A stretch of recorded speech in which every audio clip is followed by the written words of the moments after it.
Assalamualaikum warahmatullahi wabarakatuh. Alhamdulillahirabbil alamin. Nahmaduhu wa nasta'inuhu wa nastaghfiruh wa na'udzu billahi min syururi anfusina wa min sayyiati a'malina. May yahdihillahu fala mudhillalah wa may yudlil fala hadiyalah. Asyhadu an la ilaha illallah wahdahu la syarikalah wa asyhadu anna Muhammadan abduhu wa rasuluh la nabiyya ba'dah. Allahumma shalli ala Muhammad wa ala ali Muhammad kama shallaita ala Ibrahim wa ali Ibrahim innaka Hamidum Majid. Allahumma barik ala Muhammad wa ala ali Muhammad kama barakta ala Ibrahim wa ali Ibrahim innaka Hamidum Majid. Faqala Allah ta'ala a'udzu billahi minasyaitonir rajim. Ya ayyuhan nasu taqu rabbakum alladzi khalaqakum min nafsin wahidah wa khalaqa minha zawjaha wa batha minhuma rijalan katsiran wa nisaa'a wattaqullaha alladzi tasaaluna bihi wal arham innallaha kana 'alaikum raqiba. Amma ba'du. Bapak-bapak, ibu-ibu, hadir wal hadirat jamaah Masjid Ami Abdullah rahimani wa rahimakumullah. Puji dan syukur marilah bersama-sama kembali kita panjatkan kehadiran Allah Subhanahu wa taala atas limpahan segala nikmat dan karunia-Nya jualah, sehingga pada kesempatan di malam hari ini kita sudah memasuki tanggal 16 Muharram 1447 Hijriah dalam keadaan sehat walafiat, dimudahkan langkah kaki kita dengan kenikmatan yang Allah limpahkan kepada kita, dan kita pun tidak sanggup untuk menghitung-hitungnya. Wa in ta'uddu ni'matallahi la tuhsuha.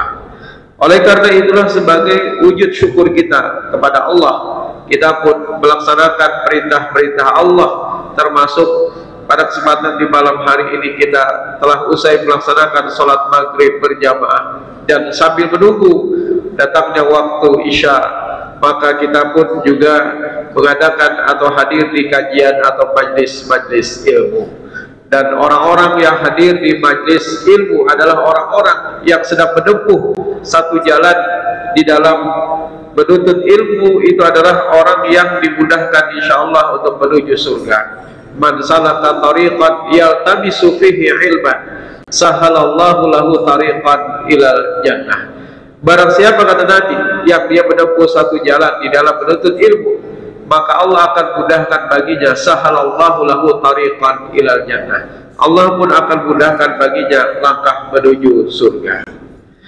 Salawat dan salam semoga senantiasa tercurah kepada Nabi kita Muhammad sallallahu alaihi wasallam beserta keluarga, para sahabat, tabi'in, serta pengikut beliau yang senantiasa istiqamah menjalankan sunnah-sunnah makbulahnya hingga akhir zaman.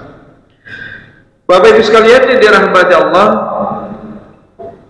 di dalam surah Luqman ayat yang ke-34 Allah berfirman, wa ma tadri nafsum madza taksibu ghadan wa ma tadri nafsum bi ayyi ardin tamut.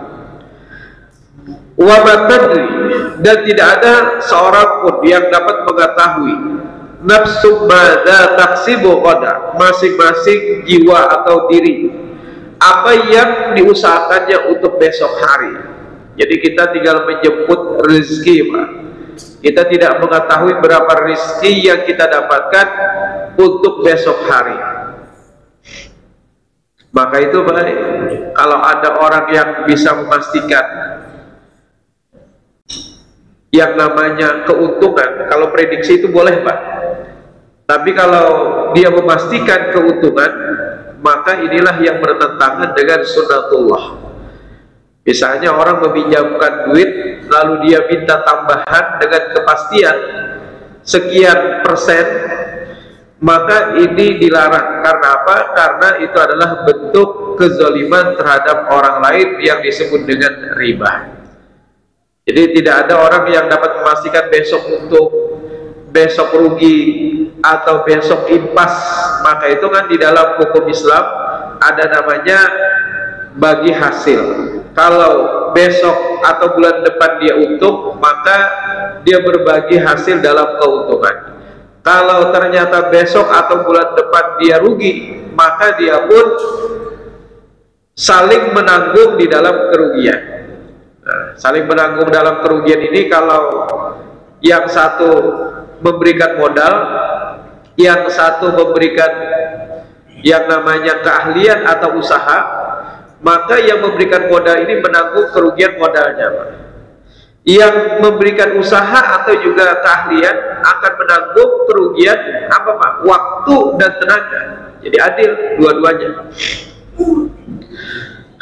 Kemudian kalau seandainya besok ternyata tidak ada hasil apa-apa, berarti impas. Jadi inilah yang disebut dengan bagi hasil. Nah, itu adalah sesuai dengan sunnatullah. Nah, kalau dengan riba itu bertentangan karena apa Pak? Karena dia memastikan besok pokoknya kamu harus bayar sekian persen. Aku akan meminta dari uang yang aku pinjamkan sekian persen keuntungannya, atau sekian rupiah dari uang yang aku pinjamkan. Padahal besok hari tidak ada yang dapat mengetahui berapa rupiah atau keuntungan yang akan dia dapatkan. Wa ma tadri nafsum bi ayyi ardin tamut, dan masing-masing diri kita juga tidak dapat mengetahui di bumi mana dia akan meninggal dunia. Jadi orang tidak ada satupun yang dapat mengetahui apakah dia meninggal dunia di Banjarmasin atau dia meninggal dunia di daerah yang lain.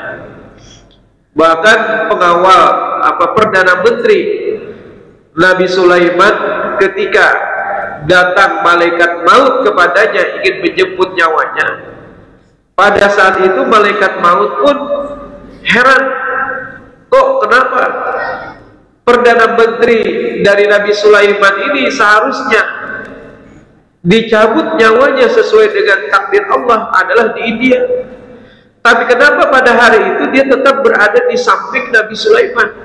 Apakah Allah salah di dalam memerintahkan aku untuk mencabut nyawanya? Pikir dari malaikat maut. Tetapi ternyata tidak meleset apa yang telah Allah tetapkan.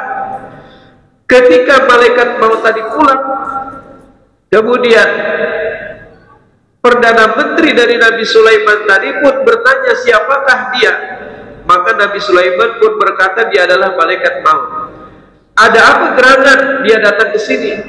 Entah kenapa, saya juga tidak tahu, kata Nabi Sulaiman.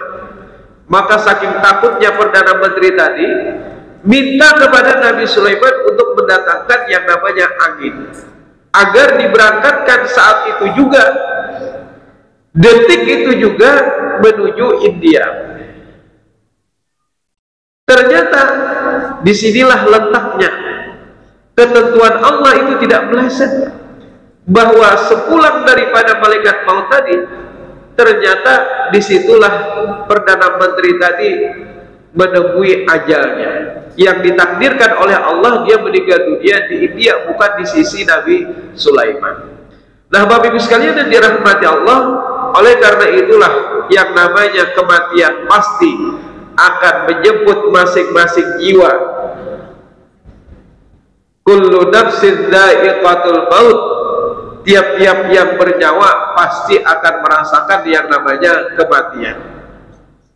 Jadi sering dibacakan ketika jenazah sudah dikuburkan, kemudian yang berdoa mengucapkan kullu nafsin dha'iqatul maut, tiap-tiap yang bernyawa pasti akan merasakan yang namanya kematian. Maka itu ketika seseorang ziarah kubur atau juga mengantarkan jenazah menuju penguburan, maka ada dua hal yang penting menjadi pelajaran bagi kita yang masih hidup. Pertama adalah mendoakan, yang kedua adalah ingat akan yang namanya kematian.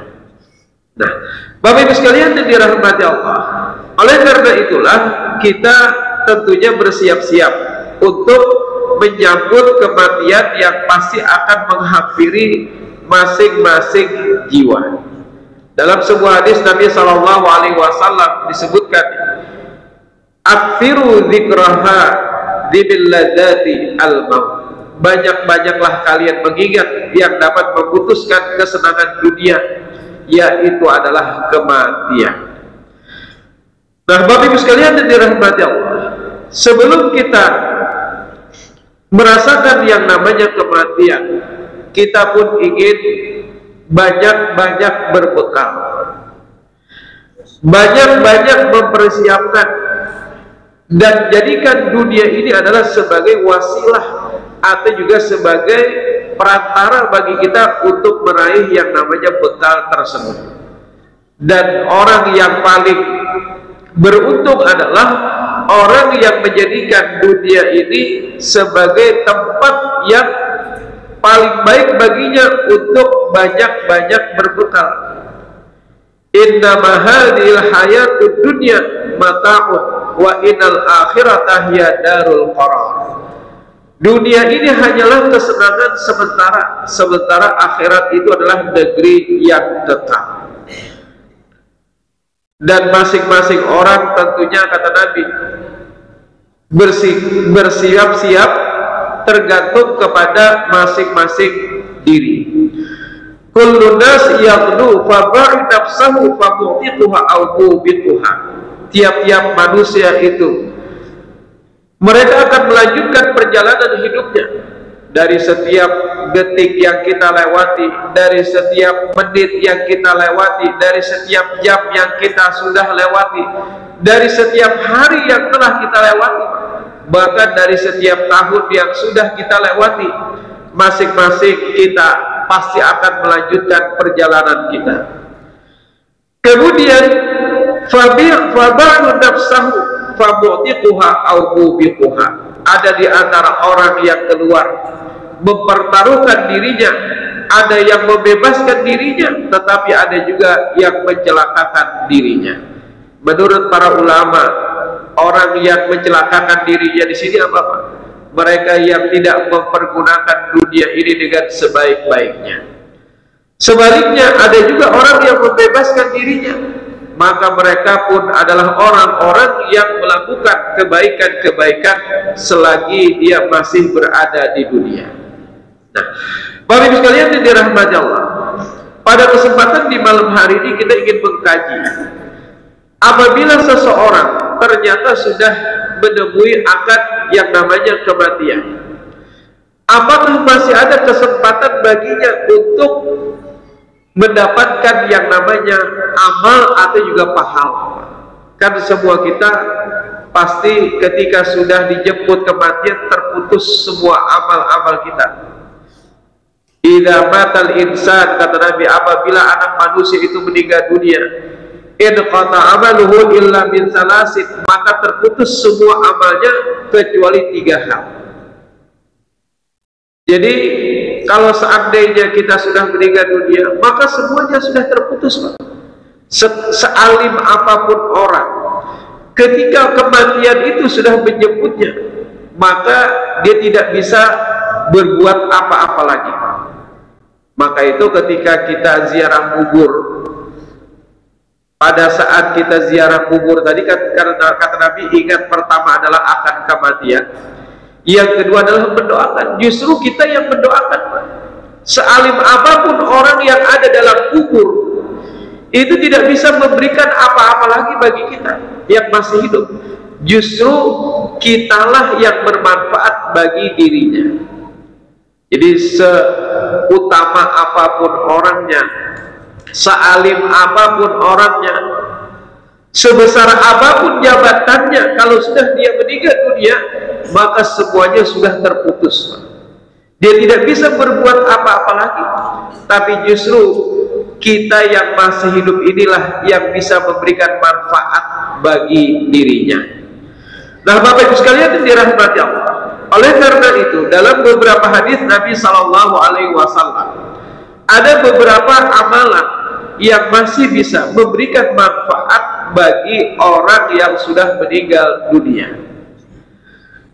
Yang pertama adalah ketika orang itu meninggal dunia, maka hendaknya kita mendoakannya. Itu yang pertama, Pak. Ini akan memberikan manfaat bagi si mayit. Maka itu ketika kita takziah, jangan hanya sekedar datang kemudian ngobrol, setelah itu apalagi, Pak? Berokokan belum misalnya di muka rumah. Mbak itu pamit bulik. Siogianya kita memberikan manfaat bagi si mayit, yaitu adalah dengan mendoakannya. Dalam beberapa hadis Nabi Shallallahu Alaihi Wasallam disebutkan pada saat meninggalnya salah seorang sahabat ketika itu yang bernama Abu Salamah. Dakhala Rasulullah Shallallahu Alaihi Wasallam ala Abi Salamah. Nabi pernah mendatangi rumah Abu Salamah ketika Abu Salamah meninggal dunia. Wa syaqqa basaruhu, pada saat itu mata daripada Abu Salamah sudah terbelalak. Jadi wajar Pak kalau ada orang meninggal dunia itu matanya terbelalak. Jar Nabi apa? Orang dicabut nyawanya itu adalah akan diikuti oleh matanya. Maka itu wajar. Jangan biar pada akan mati jadi hantu, sidin terbelalak mata sidin mencelek. Kenapa sidinnya mencelek mat meninggal dunia? Karena ada Pak istilah mati jadi hantu semua orang, baik ahli kebaikan, ahlul khair, atau juga ahli maksiat, semuanya ketika meninggal dunia pasti akan menghadap Allah Subhanahu wa Ta'ala. Tinggal mempertanggungjawabkan amalnya saja. Bahkan tidak ada orang istilahnya itu mengawang-awang. Jangan orang bahari kan kada diterima langit, kada diterima bumi, nyaman benar. Amun mengawang-awang aja, ya kan nyaman istilahnya di atas saja. Nah ini adalah sesuatu yang tidak berdasar. Jadi tidak ada istilah orang itu mengawang-awang. Orang meninggal dunia, maka rohnya pasti akan menghadap Allah Subhanahu wa Ta'ala, mempertanggungjawabkan akan kebaikan atau amal-amalnya. Orang yang meninggal dunia ahli kebaikan maka akan diselimuti dengan kain kafan yang harum baunya. Kemudian akan disambut oleh malaikat-malaikat Allah yang mulia. Tapi kalau seandainya orang yang kafir meninggal dunia, maka dia akan diselimuti dengan kain kafan yang berduri, bahkan bau busuk baunya. Nah, Bapak Ibu sekalian yang dirahmati Allah, pada saat itu Abu Salamah meninggal dunia, matanya terbelalak. Fa'al-bawdahu, maka Nabi pun memejamkan matanya. Jadi kalau ada dia melihat orang baru meninggal dunia, maka segera pejamkan matanya. Nah, ini diperiksa buat medis juga lah, jangan biar besilah langsung menutup mata sidin. Sidin masih misalnya langsung dia tutup misalnya mata sidin. Jadi ini kalau memang sudah nyata-nyata meninggal dunia. Nabi pun menutup mata daripada Abu Salamah. Kalau mulutnya terbuka, biasanya ikatkan dengan tali dari atas kepala menuju dagu.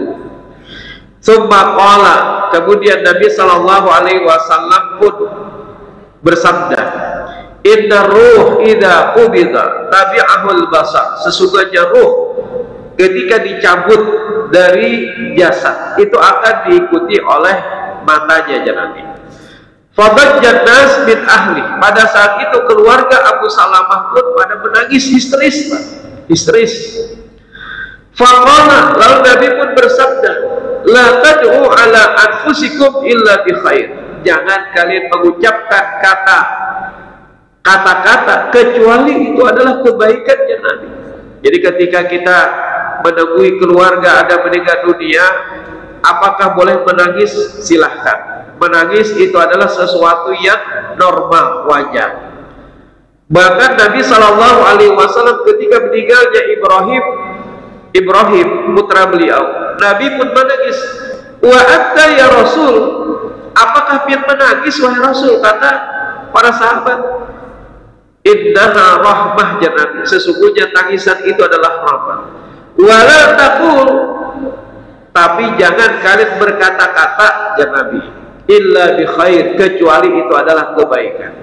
Nah, jadi jangan ketika kita menangis disertai dengan kata-kata menyesal akan takdir Allah. Kenapa pian meninggal dulu ya Allah? Itu jangan, Pak. Jangan kita menolak akan takdir Allah. Kalau menangis itu adalah sesuatu yang wajar, tidak mengapa. Tetapi asal jangan keluar kata-kata yang menolak ketentuan atau takdir Allah. Fa innal malaikah yu'minu ala ma taqulun, karena sesungguhnya malaikat itu ya Nabi akan mendoakan, akan mengaminkan apa yang kalian ucapkan. Maka itu Pak, ketika kita takziah itu tiada lain kecuali kita mendoakan Allahumma gfir lahu warhamhu wa'afihi wa'fu anhu waqrib nuzulahu wa wasi' madkhalahu. Kalau misalnya ada hafal yang panjang, cukup Allahumma gfir lahu aja, karena di hadapan jenazah sini biar masuk sebentar lalu berdoa Allahumma gfir lahu, Allahumma gfir lahu, Allahumma gfir lahu, cukup.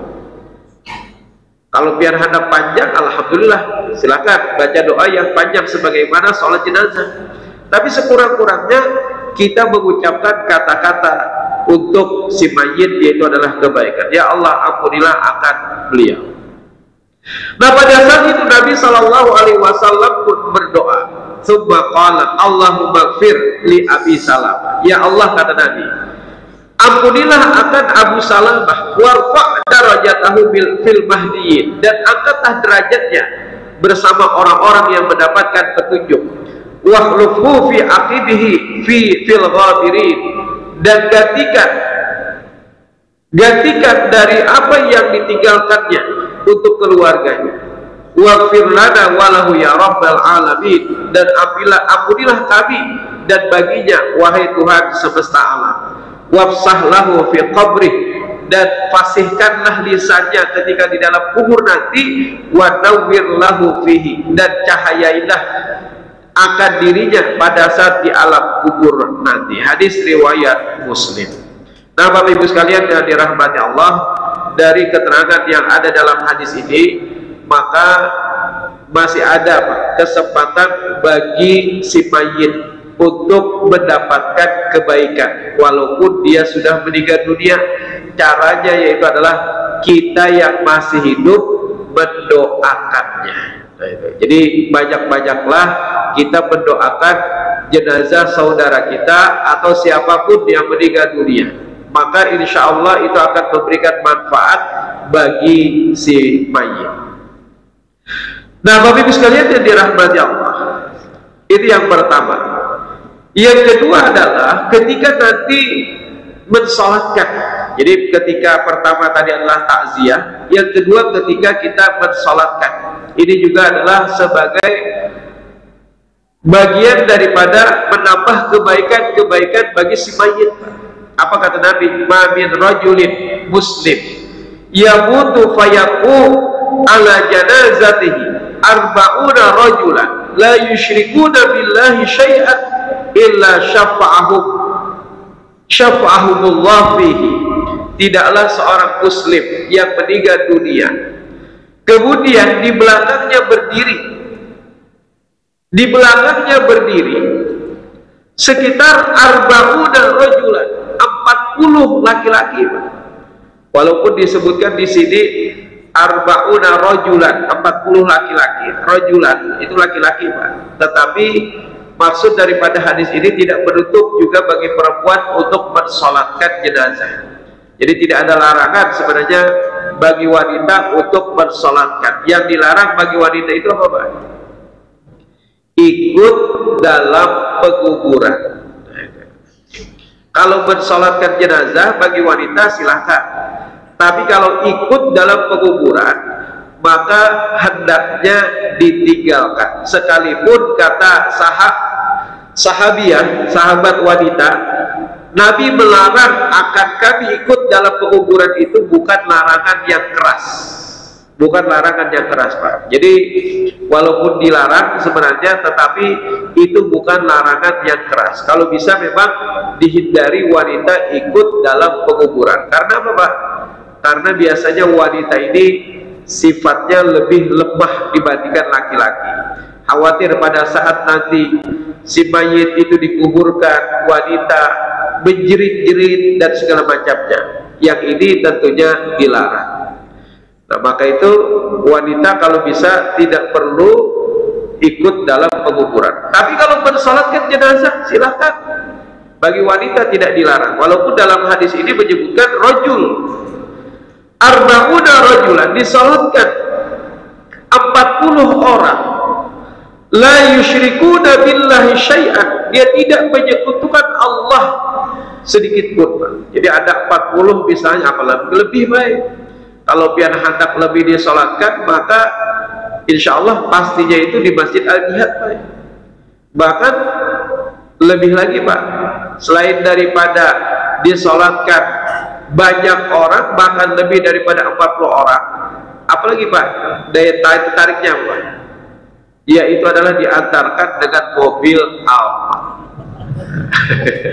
Jadi walaupun semasa hidup kada pernah diantar dengan mobil Alphard, kada pernah naik mobil Alphard, pas saat meninggal baru di sini. Nah, ini tentu daya tarik, Pak. Jadi masing-masing program masjid untuk memberikan daya tarik jamaah kan beda-beda. Ada yang seperti itu, bagus, Pak. Supaya apa? Supaya ini juga memberikan antusias bagi para jamaah untuk bersama-sama mensolatkan jenazah. Jadi kalau misalnya hendak mendapatkan satu qiraat salat jenazah, maka datanglah ke Masjid Al-Jihad karena rutin, Pak. Karena rutin kan setiap hari pasti ada yang namanya sholat jenazah, entah itu zuhur, asar, atau juga subuh. Nah, Bapak Ibu sekalian yang dirahmati Allah, jadi 40 orang yang bersalatkan, maka Allah akan memberikan syafaat kepada si mayit. Hadis riwayat Muslim. Dalam hadis Nabi yang lain, ma'min mayyitin, tidak ada seorang pun dari mayit tusalli alaihi ummatun minal muslimin, yang disalatkan oleh segerombolan kaum muslimin yabluguna bi'ah, yang mencapai 100. Jadi penyebutan 40, 100 itu hanya bilangan. Yang penting maksudnya apa, Pak? Banyak. Maka itu kan kalau bisa yang namanya sholat jenazah itu dibikin jadi 3 baris, Pak. 3 baris, 3 saf. Itu sebenarnya bukan bermakna bahwa yang namanya sholat jenazah itu dibikin 3 baris. Maknanya adalah apa, Pak? Maknanya adalah semakin banyak saf yang bersolatkan, berarti semakin banyak orang. Dan semakin banyak orang tentu memberikan manfaat kebaikan bagi si mayit. Yashfa'una lahu illa syufi'u fihi, yang mereka mendoakan akan si mayit, maka doa mereka akan dikabulkan oleh Allah. Jadi kalau misalnya sekurang-kurangnya 40 menurut para ulama, kalau seandainya lebih daripada itu tentu lebih baik. Nah, Bapak Ibu sekalian yang dirahmati Allah, itu yang kedua. Kemudian apalagi yang bisa memberikan manfaat bagi si mayit, yaitu adalah ketika dikubur. Nah, ketika dikubur, karena Nabi sallallahu alaihi wasallam idza farigha min dafnil mayyit, apabila Nabi sallallahu alaihi wasallam selesai daripada penguburan mayit, waqafa alaihi, maka Nabi pun berdiri di sisinya. Jadi pada saat mayit itu dimasukkan ke dalam liang lahatnya, kita menunggu penguburannya, maka jangan berduduk di kuburan orang lain, baik. Jadi bentak-bentak kuburan orang lain pina bersih lalu diduduki pina nyaman benar, baik. Nah, jadi dilarang, Pak, duduk di atas kubur orang lain. Lebih baik terbakar api yang akan membakar sampai ke kulit dibandingkan duduk di atas kubur orang lain. Jadi dilarang oleh Nabi Sallallahu Alaihi Wasallam. Lalu bagaimana pada saat kita menunggu berdiri? Atau kalau hendak duduk juga, duduknya jangan di atas kubur orang, Pak. Duduknya adalah dengan cara duduk berdungkung, barang berdungkung aja. Nabi SAW pernah suatu ketika menunggu penguburan sahabat. Pada saat itu Nabi memain-mainkan tanah dengan tangan beliau, menunggu penguburan itu selesai. Kemudian Nabi pun berhenti di sisi kuburnya. Faqala, lalu Nabi pun bersabda, apa kata Nabi? Istaghfiru li akhikum wa sallu lahu tahdid fa innahu al yus'a. Mohon ampunkanlah, kata Nabi, untuk saudaramu. Mohon ampunkan untuk saudaramu. Wa sallu lahu tahdid, dan mintalah kepada Allah akan ketetapan baginya. Ketetapan baginya, Pak. Kemudian fa innahul an yus'a, karena sesungguhnya dia sekarang sedang ditanya oleh malaikat. Jadi bukan dalam artian pian menunggui kubur lalu jenazahnya akan ditaput-taput di baik. Jangankan ketika kita melangkahkan 3 langkah meninggalkan kubur, kita tetap berada di sana sekalipun, jenazah itu pasti akan ditanya oleh malaikat. Jadi pada saat sudah ditutup yang namanya tanah untuknya, maka pastilah akan datang malaikat kepadanya. Maka itu kata Nabi, fa innahul an yus'a, karena sesungguhnya dia sekarang sedang ditanya. Jadi sebulankah biar menunggu di situ di kuburnya, pasti akan datang juga, Pak. Jangankan beberapa langkah, pada saat pian masih berada di sana, malaikat akan datang. Maka itu Nabi menganjurkan kepada kita untuk mendoakan. Pertama apa, Pak? Istaghfiru, mohon ampunkanlah untuk saudaramu. Jadi kita doakan jenazah yang ada dalam kubur dengan doa pengampunan. Allahumma gfir lahu warhamhu wa'afihi wa'fu anhu waqrib nuzulahu wa wasi' barkhalahu waghsilhu bima'in wa thajin wa naqqihi minal khataya kama yunaqqa thawbul abyadu minad danas.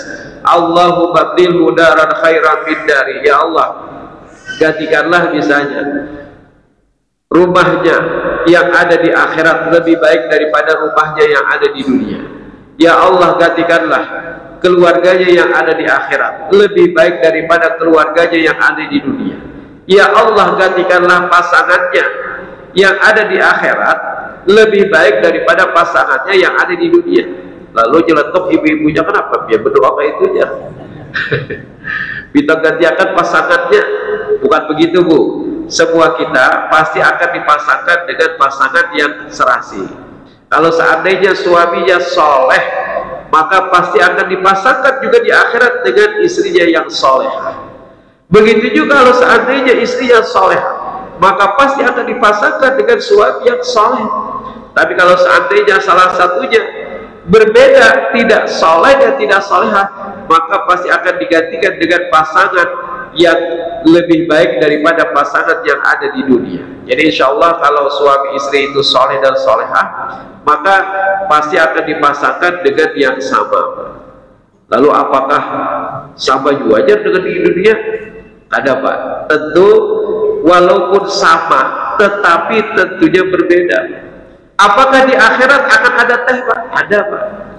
Tapi rasanya teh yang ada di akhirat tidak bisa dibayangkan dengan rasanya teh yang ada di dunia. Apakah apel yang ada di akhirat? Apakah di akhirat juga ada apel, Pak? Ada. Tetapi rasanya apel yang ada di akhirat itu tidak bisa dibayangkan dengan apel yang ada di dunia.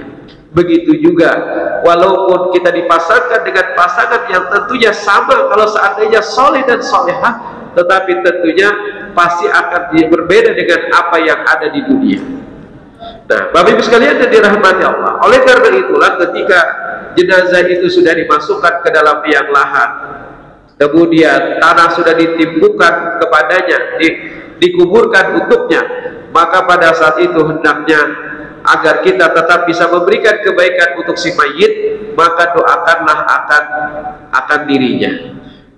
Nah, Bapak Ibu sekalian yang dirahmati Allah, apakah doa bersama itu diperbolehkan? Silahkan, tidak mengapa, Pak. Sepanjang memang untuk mengajari orang lain daripada membulikan ibadah untuk menguburakan, misalnya masing-masing berdoa, belum tentu semuanya bisa, Pak. Akhirnya apa? Ada sebagian orang yang pulang karena tahu apa doanya ya. Nah, maka itu di Muhammadiyah biasanya ketika selesai penguburan dipimpin oleh satu orang mendoakan, supaya apa? Supaya yang lain juga ikut mendoakan. Itu sebenarnya tujuannya, Pak.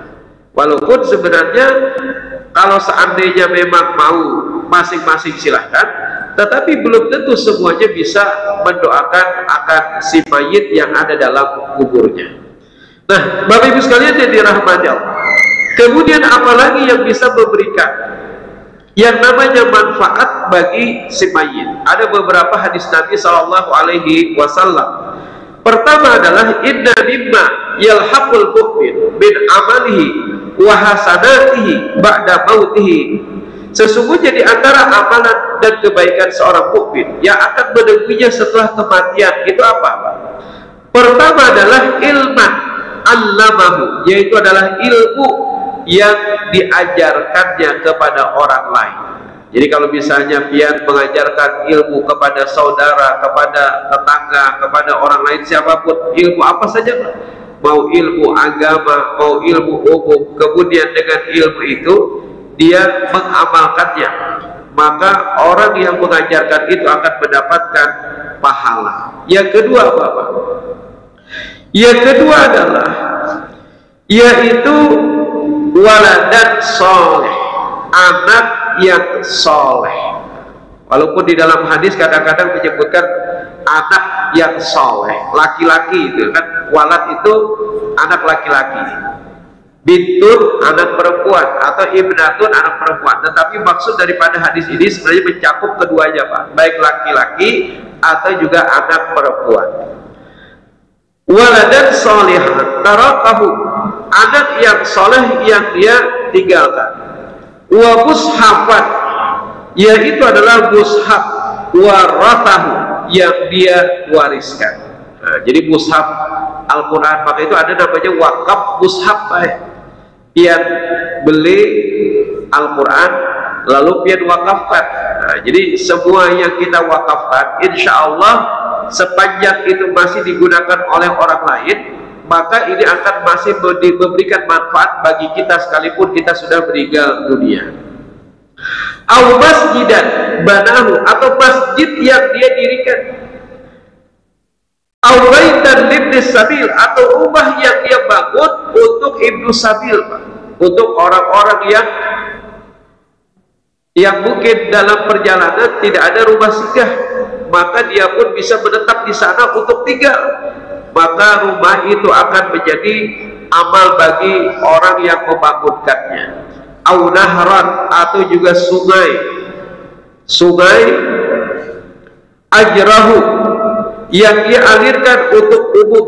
Misalnya ada sungai dia buat atau dia alirkan sungai misalnya dari sumber mata air menuju tanah orang lain, maka ini akan juga memberikan amal bagi orang tersebut apabila orang itu meninggal dunia. Kemudian au sadaqatan akhrajaha, atau sedekah yang dia keluarkan min malihi, dari hartanya, fi sihatihi, semasa hidupnya, au hayatihi, atau semasa juga semasa sehatnya atau semasa hidupnya, yalhaquhu min ba'di mautihi, maka semua itu juga akan menemuinya ketika dia sudah meninggal dunia. Nah, jadi dari apapun yang kita lakukan, bahkan Pak, kita menanam pohon misalnya, Pak, besok kita meninggal dunia, pohon itu tumbuh, kemudian dengan pohon itu orang bisa bernaung, Pak. Maka kita yang menanamnya akan mendapatkan pahala ketika orang lain ikut bernaung di bawahnya, Pak. Padahal pohon aja, Pak, orang kau bernaung. Jadi betapa besarnya pahala dari orang-orang di masa lalu yang mereka menanam untuk kita di masa kini, dan kita akhirnya bisa bernaung di bawah pohon tersebut, maka orang yang menanam itu pun akan mendapatkan pahalanya. Kemudian selanjutnya adalah yaitu sedekah dari anak.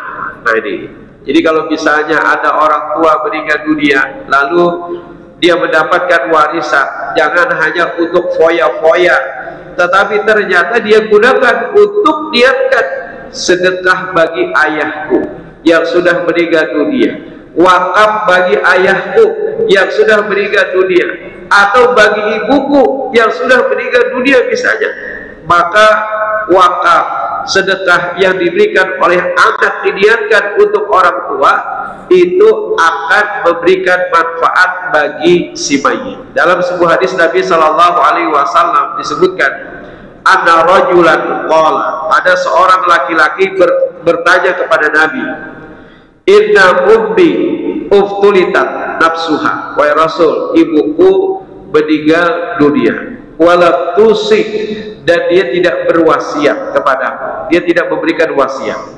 Fa'azunnuha law takallamat tasaddaq, dan aku kira kalau seandainya dia sempat berucap, aku kira dia akan mengucapkan agar aku bersedekahkan akan hartanya, tapi dia tidak sempat untuk mengucapkannya. Pada saat dia sudah meninggal dunia, baru aku dapat menemuinya. Fahallaha ajrun ittasaddaqtu anha, apakah ketika aku bersedekahkan yang aku niatkan untuk dia, untuk orang tuaku, apakah dia akan mendapatkan pahala?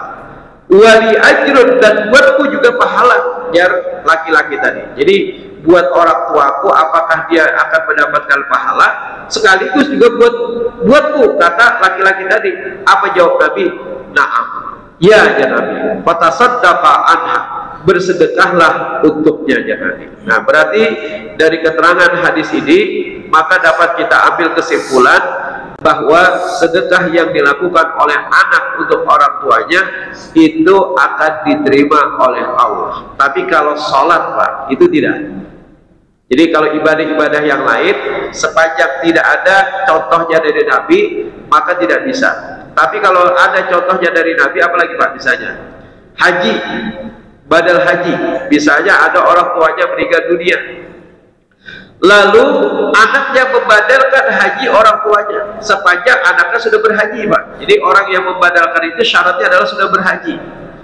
Maka dari badal haji yang dilakukan oleh anak atau siapapun itu akan sampai kepada yang bersangkutan. Jadi sedekah akan sampai, kemudian haji juga akan sampai, termasuk juga puasa. Misalnya ada orang tua yang memiliki hutang puasa, dia tidak sempat membayar, keburu meninggal dunia, maka anaklah yang akan membayarkan hutang puasa orang tuanya. Tetapi kalau sholat itu kadang awal, biar bayar misalnya orang lain, nah bayar orang lain, tolong bayarkan sholat orang tuaku misalnya, itu kadang bakal. Karena apa? Karena tidak ada contohnya dari Nabi akan membadalkan atau menggantikan sholat orang lain. Jadi kalau sedekah ada, kalau haji juga ada, kalau puasa mengganti puasa wajib tentunya itu juga ada. Kalau sunnah itu tidak ada, Pak. Tapi kalau puasa wajib, ya, karena itu juga adalah bagian daripada hutang orang tuanya yang akan dibayarkan oleh ahli warisnya. Demikian yang bisa saya sampaikan. Inilah hal-hal yang masih bisa dimanfaatkan oleh orang yang meninggal dunia ketika terputus semua amalnya, tetapi masih ada beberapa hal yang bisa memberikan manfaat baginya. Subhanakallahumma wa bihamdika asyhadu an la ilaha illa anta astaghfiruka wa atubu ilaik. Wassalamualaikum warahmatullahi wabarakatuh.